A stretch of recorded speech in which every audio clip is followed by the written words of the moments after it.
Hello everyone. Welcome to education flair by Jyoti. जैसा कि आप सभी को पता है कि मैं सीटेट की तैयारी करवा रही हूँ। सीटेट की तैयारी में पेपर 1 और पेपर 2 दोनों के लिए करवा रही हूँ। पेपर 2 में जिन्होंने मैथ साइंस चुना है ऑप्शनल सब्जेक्ट के तौर पे, वो लोग जो है जाके प्लेलिस्ट में देख लीजिएगा। मैथ साइंस का मैं डिटेल एक्सप्लेनेशन के साथ प्रीवियस ईयर के क्वेश्चंस को करवाई हूँ। और जो लोग मेरे चैनल को फर्स्ट टाइम विजिट कर रहे हैं, सब्सक्राइब कर लीजिएगा ताकि ऐसे ही कंटेंट आप सभी को मिलता रहे। और अब सीटेट की तैयारी इस चैनल पे कंटिन्यूअसली चलेगी। चलिए देखते हैं आज के इस वीडियो में। पेपर 1 है ये। हालांकि जो सीडीपी वाला पोर्शन होता है वो पेपर 1 हो या पेपर 2 हो, और जो सब्जेक्ट पेडागोजी वाला होता है वो भी पेपर 1 हो या 2 हो, ये दोनों के लिए सेम होता है। सीडीपी दोनों के लिए सेम होता है, बस लेवल में डिफरेंस होता है, बाकी सबके लिए ये सेम होता है। और देखते हैं, ये पेपर 1 है, चाइल्ड डेवलपमेंट एंड पेडागोजी के क्वेश्चंस को देखते हैं। पेपर 2 के लिए भी ये काम आएगा, ठीक है, क्योंकि दोनों का सिलेबस सेम ही होता है। चलिए देखते हैं क्वेश्चन नंबर फर्स्ट को। क्वेश्चन नंबर फर्स्ट है, भाषा के अर्जन और विकास के लिए सर्वाधिक संवेदनशील अवधि कौन सी है? चलिए देखते हैं। The most critical period of acquisition and development of language is. जो लैंग्वेज होता है उसके डेवलपमेंट और एक्विजिशन के लिए सबसे क्रिटिकल जो टाइम होता है वो कौन सा होता है? जन्म पूर्व अवधि? बिल्कुल नहीं। जब बच्चा जन्म भी नहीं लिया होता है तो उसके पहले थोड़ी ना उसका जो है ये लैंग्वेज डेवलपमेंट होगा। और सेकंड है प्रारंभिक बाल्यावस्था, अर्ली चाइल्डहुड। यही ऑप्शन सही है, अर्ली चाइल्डहुड। अर्ली चाइल्डहुड की जो अवस्था होती है वो होती है 0 to, मतलब जन्म के बाद से, और 5 वर्ष तक, ठीक है। 0 से 5 वर्ष तक, कहीं कहीं 6 दिया रहता है, कहीं 7 दिया रहता है, लेकिन प्रारंभिक बाल्यावस्था जो है 0 से 5 वर्ष तक जनरली लिया जाता है। मध्य वाला होता है 5 से 12 साल तक का। और जो किशोरावस्था एडोलेसेंस होता है ये होता है 12 to 18 या 13 to 17, ऐसे दिया रहता है, ठीक है। चलिए देखते हैं, इसका सही आंसर है ऑप्शन नंबर सेकेंड वाला, अर्ली चाइल्डहुड। नेक्स्ट देखते हैं क्वेश्चन नंबर सेकेंड। निम्नलिखित में से कौन सी लॉरेंस कोहलबर्ग के द्वारा प्रस्तावित नैतिक विकास की एक अवस्था है? Which of the following is a stage of moral development? आपको पता होगा जो मोरल डेवलपमेंट की थ्योरी है, इसको जो है लॉरेंस कोहलबर्ग ने दिया है। इस पर मैं वीडियो भी बनाई हूँ, बाय लॉरेंस कोहलबर्ग। चलिए देखते हैं कौन सी अवस्था है। प्रसुप्ति अवस्था, ये नहीं होता है। लेटेंसी स्टेज नहीं होता। इसका सामाजिक अनुबंध अभिविन्यास, यही वाला सही है, सामाजिक अनुबंध अभिविन्यास, द सोशल कॉन्ट्रैक्ट ओरिएंटेशन, ये सही है। अगर सामाजिक और सांस्कृतिक की बात आ जाए तो लॉरेंस कोहलबर्ग है, ठीक है, सामाजिक अनुबंध हो उसमें, लेकिन वैसे नहीं तो वाइगोत्स्की आ जाएंगे। नेक्स्ट देखते हैं, और ये जो इसमें मूर्त संक्रियात्मक दिया है इसको पियाजे ने दिया है। पियाजे की 4 अवस्थाएं आपको पता ही होंगी। मूर्त ये पहला होता है। पियाजे ने जो 4 अवस्थाएं दिया है उसमें पहला होता है संवेदी कामक, और दूसरा होता है पूर्व संक्रियात्मक, और तीसरा होता है मूर्त संक्रियात्मक, और चौथा होता है औपचारिक संक्रियात्मक। औपचारिक संक्रियात्मक, ये जो संवेदी कामक होता है ये होता है 0 से 2 साल तक का। पूर्व संक्रियात्मक जो होता है वो होता है 2 से 7 साल तक का। और जो मूर्त संक्रियात्मक होता है ये होता है 7 to 12 वाला होता है।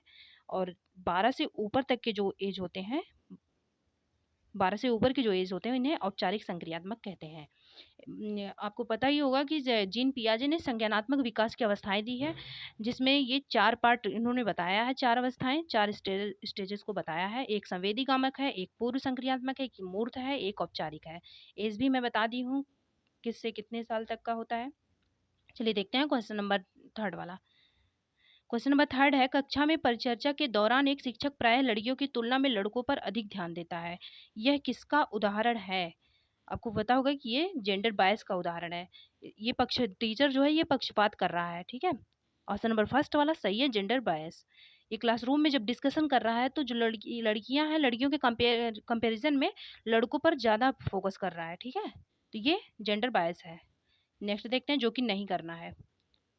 नेक्स्ट देखते हैं, क्वेश्चन नंबर फोर्थ वाला है, बच्चों में जेंडर रूढ़िवादिता और जेंडर भूमिका अनुरूपता को कम करने के लिए निम्नलिखित में से कौन सी पद्धति प्रभावशाली है? इसमें जो होता है जेंडर रूढ़िवादिता है, जेंडर बायस, और जेंडर की जो भूमिका है, जेंडर जो रोल है, जेंडर बायस और जेंडर रोल। बायस मतलब जो होता है जेंडर स्टीरियोटाइपिंग, जेंडर रूढ़िवादिता, जो जैसे लड़की लड़के को लेके जो लोग रूढ़िवादी टाइप के होते हैं, इनके बारे में पूछ रहा है। इसकी भूमिका को कौन सा इनको कम करने का, इनको डिक्रीज करना है, कम करने का सबसे अच्छा तरीका इसमें से कौन सा है? जेंडर पक्षपात के बारे में चर्चा करना बिल्कुल सही है। जो जेंडर बायस है इसके बारे में डिस्कशन करेंगे तभी ये कम होगा। नेक्स्ट देखते हैं क्वेश्चन नंबर 5 वाला।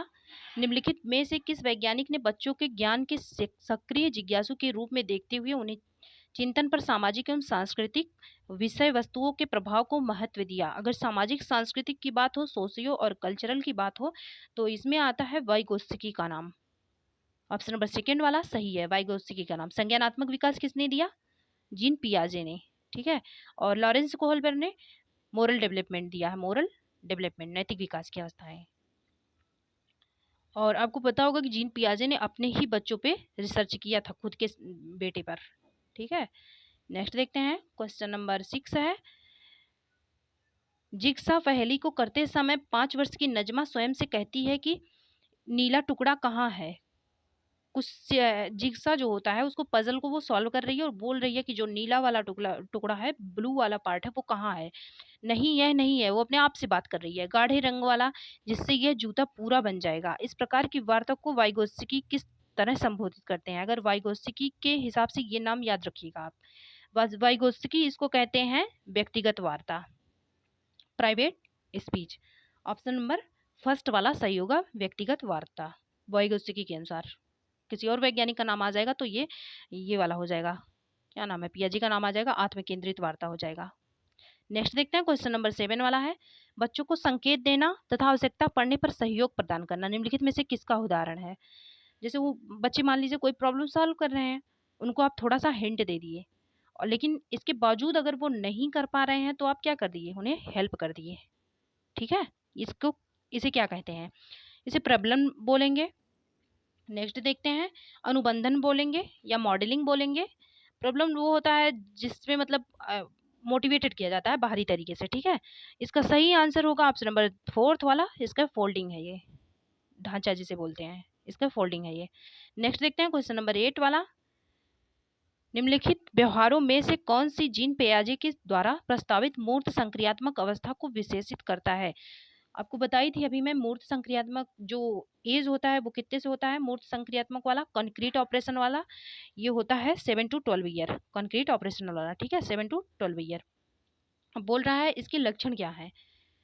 परिकल्पित निगमनात्मक तर्क, ये मूर्त संक्रियात्मक नहीं होता, निगमनात्मक तर्क ये औपचारिक हो जाता है, औपचारिक संक्रियात्मक, जिसमें तर्क वाली चीजें, रीजनिंग वाली चीजें आ जाए। और पदार्थ स्थायित्व तो ये पूर्व संक्रियात्मक में ही हो जाता है, संवेदी गामक में।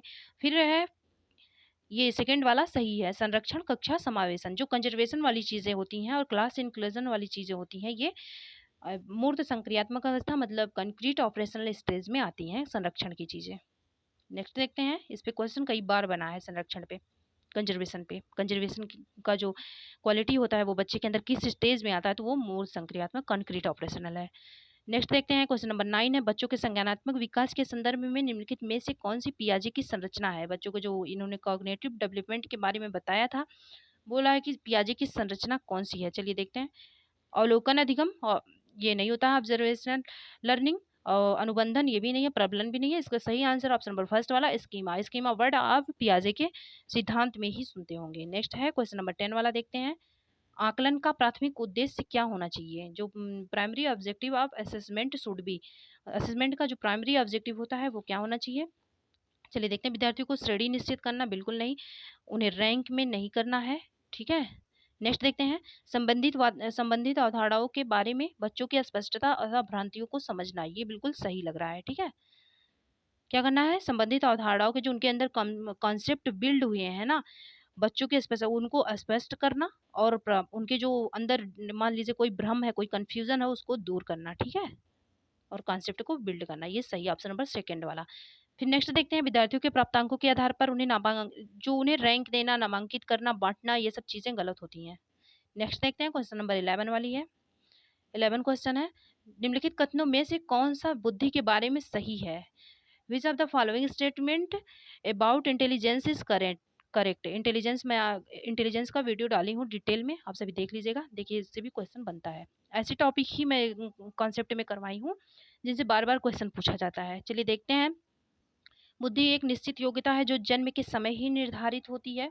इसमें से गलत सही वाला बताना है बुद्धि के बारे में है। फिर देखते हैं, बुद्धि को जन्म के समय ही नहीं निर्धारित हो जाती बुद्धि, एनवायरनमेंट का भी रोल होता है, तो जन्म के समय कैसे हो जाएगी। चलिए देखते हैं। बुद्धि को मानकीकृत परीक्षणों के प्रयोग से सटीक रूप से, ये सटीक रूप से नहीं मापा जा सकता है, पर एकदम एक्यूरेट 100% नहीं मापा जा सकता। बुद्धि एक एकात्मक कारक तथा एक एकाकी विशेषक है, ये भी नहीं है। एकात्मक कारक नहीं है, ये मल्टी डायमेंशनल होता है। जो बुद्धि है, विकास है, डेवलपमेंट है, ये सब क्या होते हैं, ये सब मल्टी डायमेंशनल होते हैं, बहुविमा वाले। एक एरिया में इनका नहीं होता है, ठीक है, मल्टी डायमेंशनल होते हैं। नेक्स्ट देखते हैं, बुद्धि बहुआयामी है तथा जटिल योग्यताओं का एक समूह। देखिए आ गया फोर्थ वाला सही है। Intelligence is multi dimensional and set of complex abilities, ठीक है। ये जटिल जो योग्यताएं होती हैं, जटिल योग्यताएं वो होती है जो प्रॉब्लम सॉल्व के समय काम आती है, या फिर हम कैसे किसी ऐसे सिचुएशन में फंस गए जिनके बारे में हमें पहले से पता नहीं होता है, एकाएक हमें उससे बाहर निकलना होता है, तो उस टाइम हमारे जो कॉम्प्लेक्स एबिलिटीज होते हैं उन्हीं के द्वारा इंटेलिजेंस को प्रयोग करके हम बाहर निकल पाते हैं। ऑप्शन नंबर फोर्थ वाला सही है। बुद्धि एक मल्टी डायमेंशनल है और क्या है, कॉम्प्लेक्स एबिलिटीज का सेट है। नेक्स्ट देखते हैं, क्वेश्चन नंबर 12 है, रूही हमेशा समस्या के एकाधिक, एकाधिक मतलब एक से अधिक, मल्टीपल सॉल्यूशंस वो कर रही है यूज, एकाधिक समाधानों के बारे में सोचती है, समाधानों के बारे में। इनमें से काफी समाधान मौलिक होते हैं। फिर देखते हैं, इनमें से रूही किन गुणों का प्रदर्शन कर रही है। जो मल्टी सोल्यूशन है ये किस गुण में आएगा, अभिसारिक चिंतन। अगर यही अपसारिक होता ना, अपसारिक, तो आंसर हो जाता। अपसारिक मतलब होता है मल्टी, मल्टी थिंकिंग, ठीक है। लेकिन अभिसारी का मतलब होता है ये सब चीजें हैं, मान लीजिए सबको एक में कलेक्ट कर लो, एक कर लो, तो ये अभिसारी होता है, इसको कन्वर्जेंट बोलते हैं, ठीक है। नेक्स्ट देखते हैं, ये ऑप्शन नंबर फर्स्ट वाला सही है। सृजनात्मक, क्रिएटिविटी, जिसके अंदर मल्टी टैलेंटेड हो या फिर मल्टी सोल्यूशंस हो, मल्टी वेज हो किसी प्रॉब्लम को सॉल्व करने का, वो किस में आता है, क्रिएटिव थिंकर्स में आता है। ऑप्शन नंबर फर्स्ट वाला सही होगा, सृजनात्मक विचार। नेक्स्ट देखते हैं, क्वेश्चन नंबर 13 है, शिक्षण अधिगम प्रक्रिया में वंचित समूह से बच्चे, वंचित समूह से मतलब जैसे मान लीजिए आप सोशल से, समाज से वंचित हो गए, इकोनॉमिक्स से, आर्थिक रूप से वंचित हो गए, जिनको किसी चीज़ की कोई आवश्यकताएं हैं उनकी, उन्हें जो उन्हें मिलनी चाहिए थी वो नहीं मिली है, उस चीज़ से, उस चीज़ की उनकी लाइफ में कमी रही है, उसे वंचित बोलते हैं। संबंधित विद्यार्थियों के द्वारा सहभागिता कम होने की स्थिति में एक शिक्षक को क्या करना चाहिए। मान लीजिए जो आ गए ये वंचित समूह से जो बच्चे आ गए, इनका जो रोल है, एक्टिविटी है, सहभागिता है, वो टीचिंग वाले में कम है, ठीक है। टीचिंग जब आप करा रहे हैं, जो ऐसे बच्चे हैं वो अपना रोल कम निभा रहे हैं, रोल अपना कम निभा रहे हैं, तो ऐसे में आप क्या करेंगे उनको बढ़ाने के लिए। चलिए देखते हैं, शिक्षक को विद्यालय छोड़ने के लिए कहना, बच्चों को विद्यालय छोड़ने के लिए कहना चाहिए, गलत है, विद्यालय नहीं छोड़ने के लिए कहना चाहिए। इस स्थिति को जैसी है स्वीकार कर लेना चाहिए, ये भी नहीं है सुधार करना है, स्वीकार केवल थोड़ी कर लेना है, स्वीकार तो करना है ये, लेकिन सुधार भी करना है उसमें। फिर है, इन विद्यार्थियों से अपनी अपेक्षाओं को कम करना चाहिए। फिर है, अपनी अपेक्षाओं को कम करना चाहिए, ऐसा नहीं है उनको, हमें ऐसा बोला जाता है जितने भी स्टूडेंट है सबको एक साथ लेके चलना है। तो कुछ स्टूडेंट ज़्यादा टैलेंटेड हो, कुछ स्टूडेंट ज़्यादा आगे बढ़ जाएंगे, अगर हम उनसे अपेक्षा ही कम कर लेंगे तो पीछे ऐसे रह जाएंगे। ऑप्शन नंबर फोर्थ है, अपनी शिक्षण पद्धति पर विचार करना, बिल्कुल टीचिंग जो प्रोसेस है उस पर विचार करना है। और तथा क्या है, बच्चों की सहभागिता में सुधार करने के लिए नए तरीके ढूंढना, बिल्कुल सही है। जो बच्चों का इन्वॉल्वमेंट है उसको बढ़ाने के लिए जो तरीके हैं, नए नए बदल बदल के तरीके अपनाइए, देखिए कोई ना कोई तरीका उसमें सक्सेस हो जाएगा, ठीक है। Reflect on her own teaching and find ways to improve students involvement. Next देखते हैं, क्वेश्चन नंबर 14 है, एक समावेशी कक्षा में, इंक्लूसिव जो है क्लासरूम है, एक शिक्षक को विशिष्ट शैक्षिक योजनाओं को, जो उसके जो है टीचिंग प्लान्स हैं उनको क्या करना चाहिए, तैयार नहीं करना चाहिए, गलत है ये। प्रिपरेशन पहले से होना चाहिए, ये गलत है, ठीक है। कभी कभी तैयार करना चाहिए, ये भी नहीं, जब पढ़ाने जा रहे हो तैयार कर लेना चाहिए। इसका सही आंसर ऑप्शन नंबर थर्ड वाला, शुड एक्टिवली प्रिपेयर, इसको एक्टिव रूप से तैयार रहना चाहिए। नेक्स्ट देखते हैं, क्वेश्चन नंबर 15 है, पैटर्न वैफल्य बच्चों के, जिसको बोलते हैं इंग्लिश में डिसलेक्सिया, ये है डिसलेक्सिया, ये देखिए यहाँ पे दिया है डिसलेक्सिया। डिसलेक्सिया क्या होता है, जिसमें पढ़ने में दिक्कत हो, धारा प्रवाह पढ़ने की अक्षमता। इसका सही आंसर होगा ऑप्शन नंबर थर्ड वाला, इनएबिलिटी टू रीड फ्लुएंटली, जो फ्लुएंटली रीड हो वाली जो है उसमें प्रॉब्लम हो, इनएबिलिटी हो, धारा प्रवाह पढ़ने की अक्षमता, ठीक है।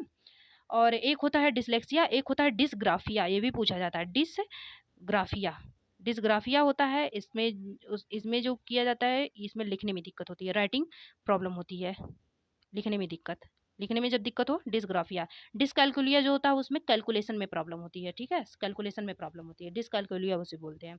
और होता है, और भी बता दें आपको, अगर बात की जाए किया जाए अफेजिया का, ये आपके लैंग्वेज वाले पेपर में पूछा जाता है। अफेजिया ये होता है भाषा श्रवण दोष, जो आपके जो लैंग्वेज है ना, भाषा श्रवण दोष, जो लैंग्वेज है उसको सुनने में दिक्कत होगी, ये होता है अफेजिया। और एक होता है डिस्मोर्फिया, डिस्मोर्फिया होता है, इसमें भ्रम हो जाता है, ठीक है, कंफ्यूजन हो जाता है, डिस्मोर्फिया, इसमें भ्रम हो जाता है। नेक्स्ट देखते हैं, एक होता है डिस्ग्राफिया, आपको बता ही दी, लिखने की प्रॉब्लम होती है इसमें। अलेक्सिया जो होता है उसमें अंधत्व आ जाता है, शब्द नहीं दिखते, उसे अलेक्सिया बोलते हैं। ये इतनी इंपॉर्टेंट है, जिसमें से अफेजा पूछा जाता है, जो मतलब जिसमें भाषा सुनने में दिक्कत हो। और एक डिस्मोर्फिया पूछा जाता है जिसमें कंफ्यूजन वाली चीजें हो। एक एलेक्सिया पूछा जाता है जिसमें अंधता वाली। डिस्ग्राफिया भी पूछा जाता है, और डिसलेक्सिया तो फेमस ही है, डिस्ग्राफिया में लिखने से दिक्कत होती है। नेक्स्ट देखते हैं, शिक्षा का अधिकार अधिनियम 2009। आपको बता दूं कि शिक्षा का अधिकार अधिनियम 2009 है, या मतलब आरटीई बोलते हैं, राइट टू एजुकेशन, आरटीई 2009 वाला है, या एनईपी जो है एनईपी 2020 है।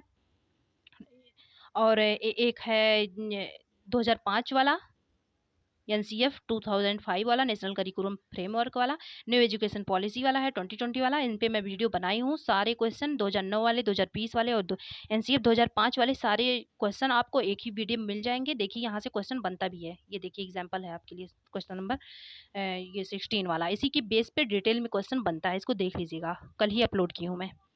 चलिए देखते हैं इस क्वेश्चन को। शिक्षा का अधिकार अधिनियम 2009 में उल्लेख की गई समावेशी शिक्षा की अवधारणा निम्नलिखित में से किस पर आधारित है? जो समावेशी इंक्लूसिव एजुकेशन क्लास शिक्षा है, मतलब एजुकेशन है, उसका जो कॉन्सेप्ट है वो किस पे आधारित है? 2009 के हिसाब से आपको आंसर देना है। व्यवहारवादी सिद्धांत, अशक्त बच्चों के प्रति एक सहानुभूति अवृत्ति, और ये थर्ड वाला सही है। ये क्वेश्चन सेम टू सेम आपको मेरे उस वाले वीडियो में मिलेगा, क्योंकि मैं जो प्रीवियस ईयर में पूछे हुए क्वेश्चन थे उनको भी उसमें ऐड कर दी हूँ डिटेल के साथ। अधिकार आधारित मानवतावादी परिप्रेक्ष्य, ये सही होगा। नेक्स्ट देखते हैं, ह्यूमनेटिव जो प्रोस्पेक्टिव होता है वही होता है इंक्लूसिव एजुकेशन का मोटिव।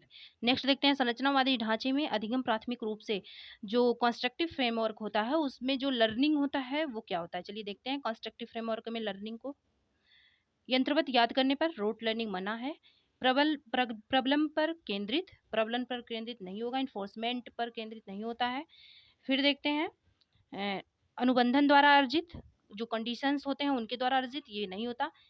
अवबोधन की प्रक्रिया पर केंद्रित, ऑप्शन नंबर फोर्थ वाला सही होगा। Focused on the process of meaning making, जो मीनिंग मेकिंग होता है उस पे ये बेस्ड होता है, ठीक है, focused on the process of meaning making.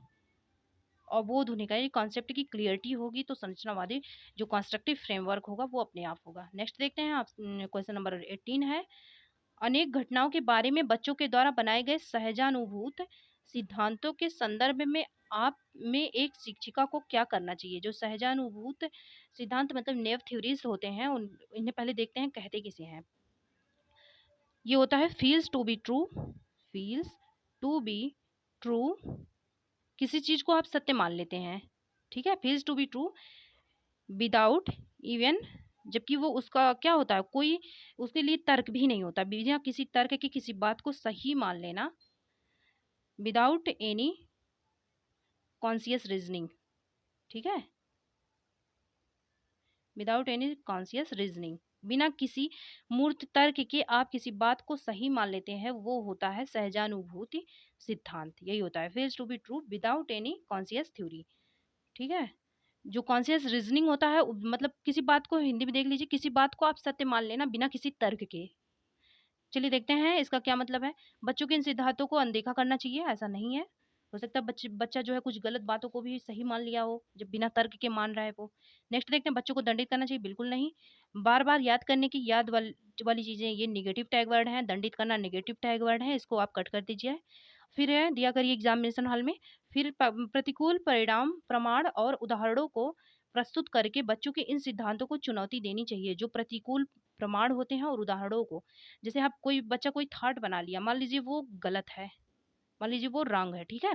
जब रॉन्ग है तो बच्चा ऐसे आप मना कर देंगे डायरेक्टली, वो नहीं मानेगा। उसके लिए कोई आप प्रमाण लाइए, जो होता नहीं उसके लिए आप कोई एविडेंस लाइए और कोई एग्जाम्पल दीजिए, प्लस एग्जाम्पल दीजिए, तब वो बच्चा मानेगा उस चीज़ को। तो क्या करना चाहिए, चलिए देखते हैं क्या करना चाहिए इसमें। ऑप्शन नंबर फोर्थ वाला सही है, should be challenged by presenting counter evidence, जो उसके अपोजिट एविडेंस लाना चाहिए एंड एग्जाम्पल्स के थ्रू उसको समझाना चाहिए। ऑप्शन नंबर फोर्थ वाला सही है। नेक्स्ट देखते हैं, क्वेश्चन नंबर 19 है, छात्र केंद्रित शिक्षा शास्त्र की क्या विशेषता है। जो चाइल्ड सेंटर्ड पेडागोजी होता है, इसकी क्या विशेषता होती है, चलिए देखते हैं। केवल पाठ्यपुस्तकों पर निर्भर होना, नहीं, ये चाइल्ड सेंटर्ड नहीं है। बच्चों के अनुभवों को प्रमुखता देना, ये सही है। यंत्रवत याद रखना, रोट अभी बताई थी, रोट लर्निंग मना है। योग्यता के आधार पर विद्यार्थियों को नामांकित नहीं, उनको नामांकित, उनको वर्गीकृत, लेवलाइजेशन जो होता है, कैटेगराइजेशन होता है, ये सब नहीं करना है। इसका सही आंसर है ऑप्शन नंबर सेकंड वाला, बच्चों के अनुभवों को प्रमुखता देना, giving primacy to childrens experience, जो चिल्ड्रंस के एक्सपीरियंस है उनको प्राइमेसी देना, ठीक है। ऑप्शन नंबर सेकंड वाला सही है। नेक्स्ट देखते हैं, क्वेश्चन नंबर 20 है, संवेग एवं संज्ञान, जो इमोशंस होते हैं और कॉग्निशंस होते हैं, ये क्या होते हैं, एक दूसरे में इनके बीच में क्या कैसा रिलेशंस होता है, ये पूछ रहा है, इमोशन और कॉग्निशंस के बीच में। चलिए देखते हैं, ये अलग होते हैं पूर्णतया, ये अलग पूर्णतया नहीं होते, कंप्लीटली सेपरेट फ्रॉम, ये गलत है, ठीक है। स्वतंत्र होते हैं, इंडिपेंडेंट भी नहीं होते, सन्निहित, इंटरवोवेन विद, ये बिल्कुल सही है, एक दूसरे में समाहित होते हैं। इंटर जैसे इंटरेक्शन वाली चीज, रिएक्शन इसमें से रिलेशन होता है। संबंधित नहीं, नॉट टू रिलेटेड, ये गलत है, ठीक है। ये एक दूसरे से सन्निहित होते हैं, एक दूसरे में समाहित होते हैं, इंटरवोवेन होते हैं। चलिए देखते हैं, क्वेश्चन नंबर 21 है, संरचनावादी सिद्धांतों के अनुसार अधिगम के बारे में निम्नलिखित कथनों में से कौन सा सही है। जो लर्निंग होता है संरचनावादी सिद्धांतों के हिसाब से बताना है, कॉन्स्ट्रक्टिव प्रोस्पेक्टिव से बताना है। चलिए देखते हैं लर्निंग के बारे में क्या सही है। अधिगम पुनरुत्पादन एवं स्मरण की प्रक्रिया है। फिर देखते हैं, नेक्स्ट है स्मरण है, इसलिए निगेटिव टैग वर्ड गलत होगा। अधिगम यंत्रवत याद करने की, ये भी गलत है, निगेटिव टैग वर्ड है। अधिगम आवृत्तीय संबंध के द्वारा व्यवहारों का अनुबंधन है, ये भी गलत है। फिर है अधिगम सक्रिय, ये देख लीजिए एक्टिव वाली चीजें आ गई, सक्रिय विनियोजन के द्वारा ज्ञान की संरचना की प्रक्रिया है, ये वाला सही है। ऑप्शन नंबर फोर्थ वाला सही है, learning is the process of construction of knowledge by active engagement, जो बच्चों का इंगेजमेंट हो, रोल हो, वो एक्टिव होना चाहिए, तो क्या होगा, कंस्ट्रक्टिव नॉलेज होगा वो, ठीक है। कंस्ट्रक्शन वाली चीजें इसी में होंगी, कंस्ट्रक्शन थ्योरीज। नेक्स्ट देखते हैं, क्वेश्चन नंबर 22 है, विद्यार्थियों को स्पष्ट उदाहरण एवं गैर उदाहरण, जो स्पष्ट उदाहरण होते हैं, क्लियर एग्जाम्पल होते हैं, और नॉन एग्जाम्पल देने का क्या परिणाम होता है। चलिए देखते हैं क्या परिणाम है। अवधारणात्मक परिवर्तनों को प्रोत्साहित करने के लिए यह एक प्रभावशाली तरीका है। नेक्स्ट देखते हैं, विद्यार्थियों के दिमाग में भ्रांतियां, कंफ्यूजन के लिए हम एग्जाम्पल नहीं देते। यह अवधारणाओं की समझ में अभाव पैदा करता है, ये भी नहीं है। अवधार हम कॉन्सेप्ट को क्लियर करने के लिए एग्जाम्पल देते हैं ना, तो अभाव जो कॉन्सेप्ट है उसमें उसके समझ में अभाव कैसे हो सकता है। यह अवधारणात्मक समझ के बजाय कार्यविधिक प्रक्रियात्मक ज्ञान पर ध्यान केंद्रित करता है, ये भी नहीं है। ये जो कॉन्सेप्ट बिल्ड करने के बजाय, ये गलत है, ठीक है। ऑप्शन नंबर फर्स्ट वाला सही है, is an effective way to encourage conceptual changes, जो कॉन्सेप्चुअल जो है चीजें होती हैं उनको बिल्ड करने में ये क्या करता है, प्रोमोट करता है। नेक्स्ट देखते हैं, क्वेश्चन नंबर 23 है, बच्चों को अधिगम गतिविधियों में भागीदारी करने के लिए लगातार पुरस्कार एवं दंड देना, ये गलत है। लगातार हम ना ही पुरस्कार दे सकते हैं, ना ही दंडित कर सकते हैं। करने से क्या प्रभाव पड़ता है, चलिए देखते हैं। पनिशमेंट और रिवार्ड लगातार देने से, कंटिन्यूअसली देने से क्या फर्क पड़ेगा। बाहरी अभिप्रेरणा कम होती है, ये तो इसमें खूब मिल रही है, भर भर के बाहरी अभिप्रेरणा। एक्सट्रिंसिक जो मोटिवेशन होता है इसमें खूब मिल रहा है। आंतरिक अभिप्रेरणा बढ़ती है, ये गलत है। जब बाहरी अभिप्रेरणा बढ़ रही है तो आंतरिक कैसे बढ़ेगी, ये डाउन होगी, ठीक है। बच्चों को बच्चों को प्रदर्शन आधारित लक्ष्यों के बजाय निपुणता पर ध्यान देने के लिए प्रोत्साहित करेगा। नेक्स्ट देखते हैं, अधिगम में बच्चों की स्वाभाविक अभिरुचि और जिज्ञासा कम होती है, बिल्कुल। बच्चे को इंट्रिंसिक मोटिवेशन देना चाहिए, जो आंतरिक अभिप्रेरणा होता है ना वो देना चाहिए, इंट्रिंसिक मोटिवेशन देना चाहिए, ना कि बाह्य अभिप्रेरणा। बाह्य प्रेरणा जरूरी है पर एक लिमिट में, इसलिए हम लगातार बच्चे को रिवार्ड या पनिशमेंट नहीं दे सकते। इससे जो है इसका मोटिवेशन, ये पनिशमेंट देना और रिवार्ड देना ये बाहरी मोटिवेशन है, वो अंदर से नहीं मोटिवेट इससे हो रहा है, इसलिए जो उसके अंदर का मोटिवेशन है वो डाउन होगा, उसको यूज नहीं करेगा, डाउन होगा, इसलिए ये लगातार नहीं करना है।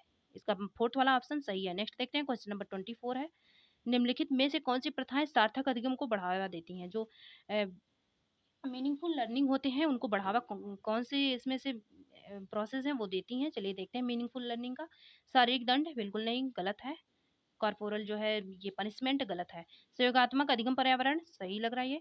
सतत एवं समग्र मूल्यांकन, इससे ज़्यादा ये भी सही लग रहा है। फिर देखते हैं निरंतर तुलनात्मक मूल्यांकन, ये गलत है। तुलनात्मक मूल्यांकन नहीं करना है, ठीक है, कंपेरिजन नहीं करना है, ये भी दंड पनिशमेंट नहीं देना। Option number second, option number third सही किसमें है, ये सेकंड वाले में, सेकंड वाला सही है। कोऑपरेटिव लर्निंग एनवायरनमेंट होना चाहिए, और थर्ड वाला है continuous and comprehensive evaluation. Option number second third सही है। नेक्स्ट देखते हैं क्वेश्चन नंबर 25 है। शिक्षक बच्चों की जटिल अवधारणाओं की समझ को किस प्रकार सहज कर सकते हैं। जो बच्चों में कॉम्प्लेक्स कॉन्सेप्ट होते हैं उनको कैसे सहज कर सकते हैं, इजी कर सकते हैं। चलिए देखते हैं। एक व्याख्यान देकर, लेक्चर वाली चीज़ें नेगेटिव टैग वर्ड है बच्चों के लिए। प्रयोगात्मक अवसरों की व्यवस्था करके। फिर है बार बार यांत्रिक अभ्यास, बार बार रिवीजन, यांत्रिक अभ्यास नहीं करना है। अन्वेषण एवं परिचर्चा के लिए अवसर उपलब्ध करके, बिल्कुल सही है। एक्सप्लोरेशन की जहाँ बात आ जाए, डिस्कशन की बात आ जाए, क्विज की बात आ जाए, ये सब जो चीज़ें होती हैं वो पॉजिटिव टैग वर्ड है, ये सही होता है। By providing opportunity for exploration and discussion, जो एक्सप्लोरेशन है और डिस्कशन है इसके लिए उन्हें अपॉर्चुनिटी देके हम उनके जो कॉम्प्लेक्स कॉन्सेप्ट है उनको बिल्ड कर सकते हैं, इजी कर सकते हैं, ठीक है। नेक्स्ट देखते हैं। एक प्राथमिक विद्यालय की अध्यापिका बच्चों को एक प्रभावशाली समस्या समाधानकर्ता बनने के लिए किस प्रकार से प्रोत्साहित कर सकती है। एक जो प्राइमरी स्कूल है उसकी एक टीचर है, वो बच्चों के जो प्रभावशाली समस्या समाधान समाधान करता है, प्रॉब्लम सॉल्विंग वाली चीज़ें, इफेक्टिव प्रॉब्लम सॉल्विंग वाली, उसको प्रोत्साहित करना है। इफेक्टिव प्रॉब्लम सॉल्विंग को, इफेक्टिव, ये देखिए इफेक्टिव प्रॉब्लम सॉल्व्स को क्या करना है, प्रमोट करना है। चलिए देखते हैं। प्रत्येक छोटे कार्य के लिए भौतिक पुरस्कार देकर, नहीं, अभी बोला था कि हमेशा पुरस्कार हमेशा दंड, गलत होता है। केवल, केवल शब्द निगेटिव टैग वर्ड है, गलत काट दीजिए। गलत उत्तरों को अस्वीकार करके उन्हें दंडित करिए, ये नहीं है, ये गलत है। इसका सही आंसर होगा ऑप्शन नंबर फोर्थ वाला, बच्चों को सहजानुभूत अनुमान लगाने के लिए प्रोत्साहित करके और उसी पर आधारित विचार मंथन करके। ऑप्शन नंबर फोर्थ वाला सही होगा। जो सहजानुभूत जो है सिद्धांत होते हैं उनको प्रमोट करना है, और क्या करना है, उसी पर आधारित विचार, उसी से रिलेटेड जो हो विचार मंथन वो करना है, ठीक है, डिस्कशन करना है। नेक्स्ट देखते हैं। क्वेश्चन नंबर 27 है। 27 है, निम्नलिखित अवधि में से किसमें शारीरिक वृद्धि एवं विकास तीव्र गति से घटित होता है। ये जो शारीरिक वृद्धि है इसे किसे बोलते हैं, शारीरिक वृद्धि और विकास में कभी कभी अंतर पूछ लिया जाता है। ये जो वृद्धि है ना, वृद्धि, ये जैसे हाथ पैर का बढ़ना, बाल का बढ़ना, ये सब क्या है, ये वृद्धि है। जो बॉडी पार्ट्स होते हैं, बॉडी पार्ट्स होते हैं, इनमें जो वृद्धि होती है, ये वृद्धि, इनमें जो, इनमें जब मतलब ये बढ़ता है तो इसे वृद्धि बोलते हैं। और विकास जो होता है ये माइंड से रिलेटेड होता है, कॉग्निटिव से रिलेटेड होता है, ये माइंड से रिलेटेड होता है। इसलिए ये क्या होता है, जीवन पर्यंत चलता रहता है, पूरे लाइफ टाइम ये चलता रहता है। ये अंतर होता है वृद्धियों में, विकास में। चलिए देखते हैं क्वेश्चन क्या है। निम्नलिखित अवधि में से किसमें शारीरिक वृद्धि और विकास तीव्र गति से घटित होता है। कौन सी ऐसी स्टेज है जिसमें ये जो वृद्धि है, ग्रोथ है, फिजिकल ग्रोथ है, शारीरिक वृद्धि है, ये बढ़ती है। चलिए देखते हैं। शैशवावस्था एवं प्रारंभिक बाल्यावस्था, बिल्कुल सही है। जब बच्चे शैशवावस्था में होते हैं, प्रारंभिक बाल्यावस्था में होते हैं, तो उनमें जो फिजिकल ग्रोथ होता है वो बहुत तेज होता है, रैपिड स्पीड में होता है, ठीक है। इसका सही आंसर ऑप्शन नंबर फर्स्ट वाला, infancy and early childhood age. आपको पता होगा कि इन्फेंसी जो होता है वो उसको बोलते, शैशवावस्था को 0 से 2 साल के बच्चे को बोलते हैं, मतलब जन्म से 2 साल तक के, और इसके बाद 2 से 5 साल तक या 7 साल तक के बच्चे को बोलते हैं प्रारंभिक बाल्यावस्था, अर्ली चाइल्डहुड एज है ये। नेक्स्ट देखते हैं। क्वेश्चन नंबर 28 है, निम्नलिखित में से कौन सा विकास का सिद्धांत नहीं है। आप अगर वृद्धि और विकास डिटेल में आप पढ़ लीजिएगा, बाकी इस पे मैं एक वीडियो भी बनाऊंगी जिसमें वृद्धि और विकास दोनों क्लियर करवा दूंगी, ठीक है।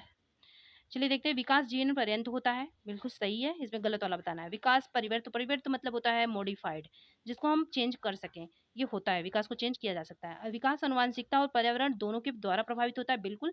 जो ये डेवलपमेंट होता है वो मतलब हेरिडिटी जो होता है, एनवायरमेंट होता है, दोनों से ये अफेक्टेड होता है, ठीक है। चलिए देखते हैं।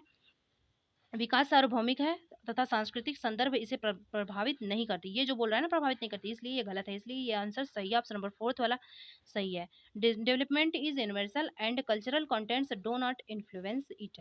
जो कल्चरल कंटेंट होते हैं ये इसको इन्फ्लुएंस नहीं करते ऐसा बोल रहा है, जबकि सांस्कृतिक चीज़ें भी विकास को प्रभावित करती हैं। क्यों नहीं? अगर बच्चे का कोई विकास हो रहा है, माइंड विकास मतलब माइंड से रिलेटेड होता है, उसमें जो खेल से संबंधित विकास होंगे, जो माइंड से संबंधित जो कॉग्निटिव डेवलपमेंट होंगी, ये सब चीज़ें विकास में आती हैं। इसका जब विकास हो रहा होगा तो जो वहाँ पे सोसाइटी होगी उसका भी फ़र्क पड़ेगा, फैमिली का इसका भी इफ़ेक्ट पड़ेगा, और जो वहाँ पे सांस्कृतिक मतलब कल्चरल वाली चीज़ें होंगी वो इनका भी फ़र्क बच्चे पे पड़ेगा, तो ये गलत है। नेक्स्ट देखते हैं, क्वेश्चन नंबर 29 है, व्यक्तिक विभिन्नता मतलब होता है इंडिविजुअल वेरिएशन, ठीक है, का प्राथमिक कारण क्या होता है? इसका जो प्राइमरी कॉज़ होता है ये पूछ रहा है। लोगों के द्वारा माता-पिता से प्राप्त आनुवंशिक, केवल आनुवंशिक नहीं होता, होता है आनुवंशिक ही नहीं होता बस। फिर देखते हैं जन्मजात विशेषताएँ, ये भी नहीं होता। पर्यावरणीय प्रभाव, ये अगर दोनों को ऐड कर दिया गया होता तो होता, ये सेपरेट करके दिया है ना इसलिए नहीं हो रहा है ये। ऑप्शन नंबर 4 वाला सही है, आनुवंशिकता और एवं पर्यावरण के बीच जटिल पारस्परिक क्रिया। The complex interplay between the heredity and environment, जो हेरिडिटी और एनवायरनमेंट होता है इनमें इंटरप्ले जब कॉम्प्लेक्स होता है तो क्या होता है, ये प्राथमिक कारण है व्यक्ति विभिन्नता का। जो हर बच्चा, जैसे मान लीजिए हर बच्चा जो होता है वो अलग अलग होता है, एक बच्चे के अंदर कोई क्वालिटी, एक बच्चे के अंदर कोई क्वालिटी, ये जो अलग अलग वेरिएशन होता है ये किस वजह से होता है, यही पूछ रहा है। जो अलग अलग वेरिएशन होता है ये होता है किसकी वजह से, इन्वायरमेंट और हेरिडिटी दोनों की वजह से, क्योंकि वो बच्चे का घर अलग है, बच्चे का जो आनुवंशिकता मतलब वंश है वो अलग है, बच्चे का एनवायरनमेंट अलग है, इसलिए वो अलग अलग है। नेक्स्ट देखते हैं, क्वेश्चन नंबर 30, निम्नलिखित में से कौन सा द्वितीयक समाजीकरण एजेंसी का उदाहरण है? जो द्वितीयक मतलब सेकेंडरी सोशलाइजेशन है, सोशलाइजेशन आपको पता होगा, सोशल वाली चीजों का डेवलपमेंट होना बच्चे के अंदर, ये सोशलाइजेशन होता है। इसका जो पूछ रहा है द्वितीयक सेकेंडरी कौन सा है, सेकेंडरी इसका जो होगा वो होगा ऑप्शन नंबर 3 वाला, विद्यालय एवं media, school and media, option number 3 is correct answer. और अगर बात की जाए प्राइमरी की तो ये हो जाएगा परिवार एवं पास पड़ोस, ये प्राइमरी है, P1 प्राइमरी है, ठीक है। ये द्वितीयक होता है विद्यालय एवं मीडिया। आई होप आपको समझ में आया होगा। आपका एग्जाम करीब में है इसलिए मैं जल्दी जल्दी पढ़ा रही हूँ, ज़्यादा डिटेल में नहीं हो पा रहा है। और बाकी जो काम भर की चीज़ें हैं, इंपॉर्टेंट चीज़ें हैं, वो मैं ज़रूर बता रही हूँ। और आप सभी ऐसे देखते रहिएगा, आप सभी के लिए इंपॉर्टेंट होगा, ठीक है। अगर फर्स्ट टाइम विजिट किए हैं चैनल को तो सब्सक्राइब कर लीजिएगा, क्योंकि अब इस चैनल पे सीटेट की तैयारी लगातार चलेगी। Thanks for watching.